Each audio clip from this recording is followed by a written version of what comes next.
constitutes this very law, renders it possible, conditions it and thereby renders it impossible for reasons of edges on which we shall run aground in just a moment to edge through, to edge away from, or to hedge around the counter law itself. The law and the counter law serve each other's citations, summoning each other to appear, and each recites the other in this proceeding, process.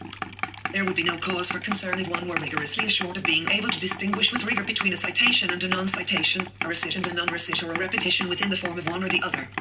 I shall not undertake to demonstrate, assuming it is still possible, why you were unable to decide whether the sentences with which I opened this presentation and marked this context were or were not repetitions of a citational type, or whether they were or were not of the performative type, or certainly whether they were, both of them, together and each time together the one or the other. For perhaps someone has noticed that, from one repetition to the next, a change had insinuated itself into the relationship between the two initial utterances. The punctuation had been slightly modified, as had the content of the second independent clause. Theoretically, this barely noticeable shift could have created a mutual independency between the interpretative alternatives that might have tempted you to opt for one or the other, or for one and the other of these two sentences. A particularly rich combinatory of possibilities would thus ensue, which, in order not to exceed my time limit and out of respect for the law of genre and of the audience, I shall abstain from recounting. I am simply going to assume a certain relationship between what has just now happened to the origin of literature, as well as its aborigine or its abortion, to quote Philippe Blackwell above. Provisionally claiming for myself the authority of such an assumption, I shall let our field of vision contract as I limit myself to a sort of species of the genre. I shall focus on the genre of genre which is generally supposed, and always a bit too rashly, not to be part of nature, of physis, but rather of techn, of the arts, still more narrowly of poetry, and most particularly of literature. But at the same time, I take the liberty to think that, while limiting myself thus, I exclude nothing, at the law of genre. Critical Inquiry Autumn 1980 least in principle and de jure the relationships here no longer being those of extension, from exemplary individual to species, from species to genre as genus or from the genre of genre to genre in general, rather, as we shall see. These relationships are a whole order apart. What is at stake, in effect, is exemplarity and its whole enigma. In other words, as the word enigma indicates, exemplarity and the recit which works through the logic of the example. Before going about putting a certain example to the test, I shall attempt to formulate, in a manner as elliptical, economical, and formal as possible, what I shall call the law of genre. It is precisely a principle of contamination, a law of impurity, a parasitical economy. In the code of such theories, if I may use it at least figuratively, I would speak of a sort of participation without belonging, a taking part and without being part of, without having membership in a set. With the inevitable dividing of the tray that marks membership, the boundary of the set comes to form, by invagination, an internal pocket larger than the whole, and the outcome of this division and of this abounding remains as singular as it is limitless. To demonstrate this, I shall hold to the leanest generalities. But I should like to justify this initial indigence or asceticism as well as possible. For example, I shall not enter into the passionate debate that poetics has brought forth on the theory and the history of genre theory, on the critical history of the concept of genre from Plato to the present.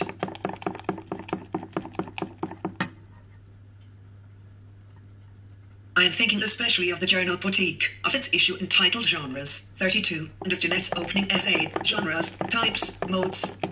From yet another point of view, l'absolu littéraire, the literary absolute, has already created quite a stir in this context. And everything that I shall risk here should perhaps resolve itself in a modest annotation on the margins of this magistral work which I assume some of you have already read.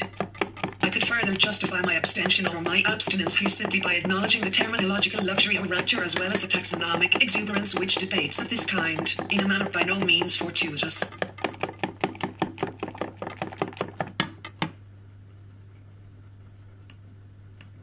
I could further justify my abstention or my abstinence here simply by acknowledging the terminological luxury or rapture as well as the taxonomic exuberance which debates of this kind, in a manner by no means fortuitous, have sparked. I feel completely powerless to contain this fertile proliferation, and not only because of time constraints.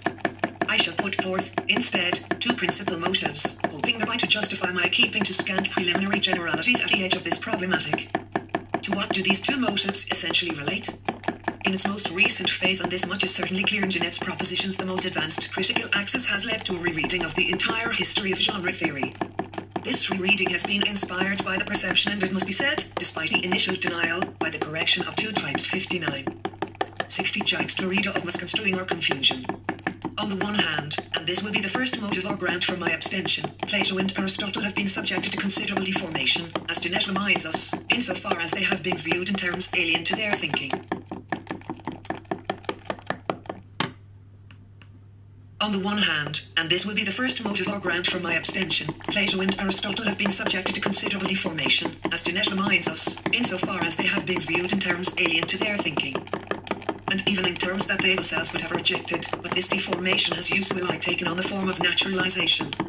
Following a classical precedent, one has deemed natural structures or typical forms whose history is hardly natural but, rather, quite to the contrary, complex and heterogeneous. These forms have been treated as natural, and let us bear in mind the entire semantic scale of this difficult word whose span is so far-ranging and open-ended that it extends as far as the expression natural language, by which term everyone agrees tacitly to oppose natural language only to a formal or artificial language without thereby implying that this natural language is a simple physical or biological production. Jeanette insists at length on this naturalization of genres. The history of genre theory is strewn with these fascinating outlines that inform and deform reality, a reality often heterogeneous to the literary field. And the claim to discover a natural system wherein they construct a factitious symmetry heavily reinforced by fake windows, p. 108, italics added. In its most efficacious and legitimate aspect, this critical reading of the history and of genre theory is based on an opposition between nature and history and, more generally as the allusion to an artificial construct indicates, wherein they construct a factitious symmetry, on an opposition between nature and what can be called the series of all its others. Such an opposition seems to go without saying, placed within this critical perspective, it is never questioned. Even if it has been tucked away discreetly in some passage that has escaped my attention, this barely visible suspicion clearly had no effect on the general organization of the problematic. This does not diminish the relevance or fecundity of a reading such as Jeanette's. The place remains open for some preliminary questions concerning his presuppositions, for some questions concerning the boundaries where it begins to take hold or take place. The form of these boundaries will contain me and rein me in. These general propositions, whose number is always open and indeterminable for whatever critical interpretation, will not be dealt with here. What, however, seems to me to require more urgent attention is the relationship of nature to history, of nature to its others, precisely when genre is on the line. Let us consider the most general concept of genre. From the minimal trio predicate delineating it permanently through the modular scions of its types and the regiments of its history, it rends and defends itself by mustering all its energy against a simple opposition that arises from nature and from history. As from nature in the vast lineage of its others, techn, nomos, thesis, then spirit, society, freedom, history, etc. Be the law of genre.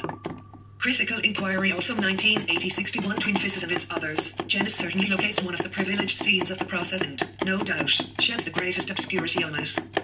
One need not mobilize etymology to this end and could just as well equate genus with birth, and birth in turn with the generous force of engenderment or generation physis, in fact as with race, familiar membership, classificatory genealogy or class, age class, generation, or social class. It comes as no surprise that, in nature and art, genre, a concept that is essentially classificatory and genealogico-taxonomic, itself engenders so many classificatory vertigens when it goes about classifying itself and situating the classificatory principle or instrument within a set.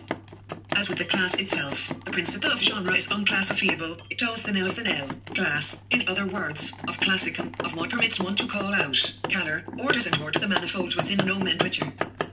Genus thus indicates the place, the now or never of the most necessary meditation on the fold which is no more historical